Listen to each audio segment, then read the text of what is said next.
Momen haru sopir bus Guci Tegal menangis bertemu anak dan istri. Romiani, sopir bus pariwisata yang kecelakaan masuk jurang di Guci Tegal, Jawa Tengah, baru saja bertemu dengan anak dan istrinya setelah ditetapkan sebagai tersangka. Video haru Romiani bertemu dengan anak dan istrinya itu viral setelah diunggah akun TikTok Cahaya Brebes 01. Dalam video itu tampak Romiani mengenakan celana pendek hitam dan kaos pendek hitam. Sedangkan istrinya mengenakan gamis bunga dan jilbab hitam. Istri Romiani langsung memeluk suaminya sambil menahan tangis. Namun selang beberapa detik istri Romiani langsung menangis haru sambil memeluk suaminya terus.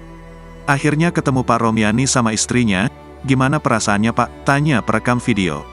"Alhamdulillah saya ketemu istri tercantik saya yang solehah," ucap Romiani sambil tersenyum.